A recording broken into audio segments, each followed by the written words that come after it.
Yo, top of the morning. So we got a 2018 Volkswagen Golf. Right, so this came in on tow truck, right, from another mechanic. Basically, you see everything scrapped down. They was basically seeing if they could diagnose a no crank, no start situation, and they asked if I could take it and take a look at it. Okay, we got 221,000 kilometers on the dash, and I think the technician basically hooked up the battery the wrong way, and the vehicle is basically a no start right now. So let me see if I can diagnose this for them, and I'll take you along. So this is how I met the vehicle. Right, the battery is somewhat low, so I gotta put it to charge, and I saw the ECU right there with all the harness and everything exposed. So gotta do my due diligence and do my checks, right? But I just gotta get this battery charged up because it's flat dead. In a way, it wasn't cranking at all. So let's see if we can figure this one out. Approximately 10 hours later. Seeing that there's a no crank, no start, and I'm seeing a bunch of U codes, this let me know that the ECM is definitely not communicating with other modules. It can be due to a blown fuse or damaged module. I'm not sure, but we definitely gotta do some checks directly at the modules. We gotta check for power and ground, and probably load test the system to ensure that it can carry voltage. Right, I have my equipment laid out to do my checks, but the easiest thing I like to do is a visual check. Okay, you might just unplug the harness, give the module a nice little smell, and if you smell like it's burnt, you know what you gotta do. You gotta go in the module and see if you locate what's burnt, right? But matter of fact, let's get that done because I think this got burnt. All right, so this is the module right here, number, and let's take this apart, and there you have it. We do have a damaged module because you see these two pins right here, they are burnt. So that's letting me know that we definitely got to replace this module or get it repaired by replacing the bulkhead. I'm not sure if we can, but yeah, that is the reason why this vehicle, I believe, is not starting up, right? So let me see if I can try something. So it's late and I need to wrap this up. So I'm still working on this 2018 Volkswagen Polo.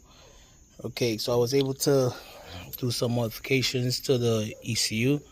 Right, we saw that we had a failure to communicate because the ECU wasn't powering up. So I went into the lab and did some repairs on the board, and now let's see if what we did works. So I gotta put the scan tool on it. If you can recall, we had a no com, so we're gonna get the scan tool back on this vehicle and let's see exactly what's going on, if we get any kind of communication. Let's see if I get the key. Yep, it's late. And your boy, always working, always going hard. Let's see if we have any check engine light. Do we have a check engine light? Okay, do we? Let's switch this off. Switch it back on. So I'm not seeing a check engine light at all. So does that mean that we have a no com still on this vehicle? Okay, let me just get the scan tool plugged up and let's see if we can communicate with the module. Yeah, some guys ask why you always working in the dark. I'm not sure. Probably just how I'm able to think, I guess.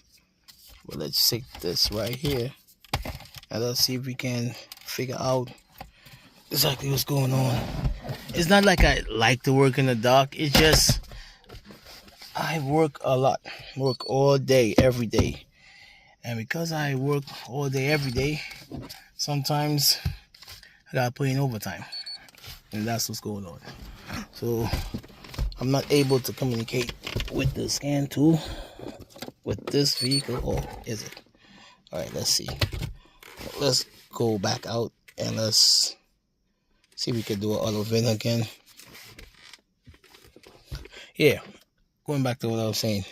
It's not that I like to work late. It's just sometimes when the like when the shop gets real quiet, I am able to think. So I do a lot of diagnosing late at night because it's quiet. I could put my rap music on. I could concentrate. I could focus a little better compared to, when customers keep calling on the phone and, the wife and kids have things to do, or, just the normal everyday stress that everyone have.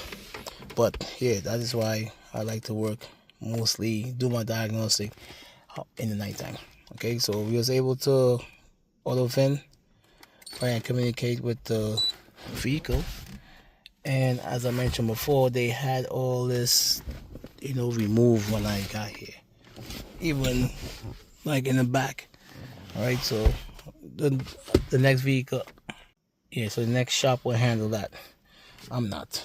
So let's do a smart scan, a topology smart detection. And I'm using the Launch X41 Pro 3 Plus Elite all-purpose scan tool. Fellas, I'm telling you, the scan tool is really awesome. You have topology, you can use your scope box, you can use your meter, you can use a current clamp, your battery tester, you name it. You dig? It got it. So I'm definitely gonna purchase the board scope adapter for it. You have the EV, you have ADAS, right? Of course, if you're doing HD, you gotta purchase the the software. But I'm telling you, this scan tool kicks butt. No lie. So let's see exactly if I was able to rectify this fault by repairing the board. So we're gonna make a report. The license plate. Let me get the license plate in. Okay, so we had a no crank, no start. I wasn't getting nothing at all. And let's take a look at this. So we had O2 sensor fault, we had evap, we had the ECM, power relay open, we got power supply terminal, cooling fan, excessive temperature. We got lost communication with the ECM, steering column, gateway, ECM. So we keep having that fault keep appearing over and over, letting me know that I lost communication with the ECM, and we did because I was able to check my powers and grounds coming from that ECM, and I was getting nothing. Alright, so let's share this, right? I'm going to share it with myself so I can share it with the customer, and I'm going to clear all the fault codes and see if, whatever I did was able to rectify this problem. I believe it is. I haven't tried to start the vehicle. The vehicle is really cool at this present time. So this is a Polo. You don't see too much of these anymore, so I'm shocked to see it even in my garage. Right, so we're gonna come back out and let's clear all fault codes, and let's see exactly what comes up and what remains, so I can just inform this came from another shop, so I'm gonna inform the shop that they need to dig in a little deeper. Right, but we are able to communicate with the ECM. You see it. So this on the CAN network, right? And you got the CAN comfort. So the instrument cluster is under that. TCM, ABS, the electric power steering, right? The gateways right here. So this carry 2 CAN, probably a low speed and a high speed. But right now you're seeing everything is being cleared. Okay. So would it start? Right, let's see what I did to start this vehicle. Oh, it did. Yep. So the vehicle is running. So my repairs to this board was successful. Oh, it sounds horrible. It sounds like chain problem, and it's running rough too. But I definitely was able to scan the vehicle, and the ECM is communicating. Let me show you exactly what I did to fix this vehicle. So there you have it. I got the vehicle running. We had basically a no start no crank, no start, right? So what I did to get this up and running, I basically put some jumper wires that out of the ECM. I just bore some holes right here, and I brought some wires out, soldered to the board, and put it into the harness. So yep, the vehicle is running. So I'm gonna call this a fix for now. I believe they have some other things to do, but that's between another shop. So I want to thank you for watching. Right, leave a thumbs up if you like this kind of video. Yes, I didn't have to bring out the scope and stuff like that, but I was able to use the load on the circuit to ensure that I have good powers and ground before I made a call on the ECU. They're gonna replace the module, right? I believe they got it coming in the mail, but yeah, I'm gonna call this a fix. So until next time, y'all take it easy. Peace.